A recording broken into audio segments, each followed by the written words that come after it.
نبی کریم صلی اللہ علیہ وآلہ وسلم نے فرمایا، اللہ پاک نے آدم علیہ السلام کو پیدا کیا تو ان کو 7 ہاتھ لمبا بنایا، پھر فرمایا کہ جا اور ان ملائکہ کو سلام کر، دیکھنا کہ کن لفظوں میں وہ تمہارے سلام کا جواب دیتے ہیں، کیونکہ وہی تمہارا اور تمہارے اولاد کا طریقہ سلام ہوگا۔ آدم علیہ السلام گئے اور کہا السلام علیکم، فرشتوں نے جواب دیا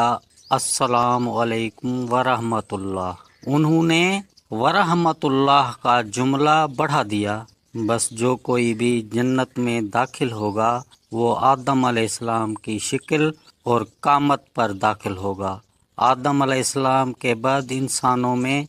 اب تک قد چھوٹے ہوتے رہے۔ رسول اللہ صلی اللہ علیہ وآلہ وسلم نے فرمایا، سب سے پہلا گروہ جو جنت میں داخل ہوگا ان کی صورتیں ایسی روشن ہوں گی جیسے 14ویں کا چاند روشن ہوتا ہے۔ پھر جو لوگ اس کے بعد داخل ہوں گے وہ آسمان کے سب سے زیادہ روشن ستارے کی طرح چمکتے ہوں گے،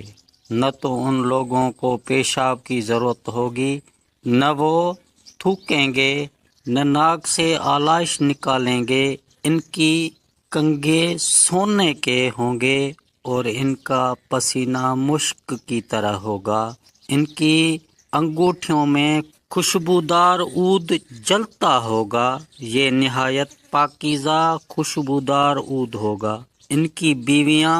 بڑی آنکھوں والی حوریں ہوں گی، سب کی صورتیں ایک ہوں گی، یعنی اپنے والد آدم علیہ السلام کے قد پر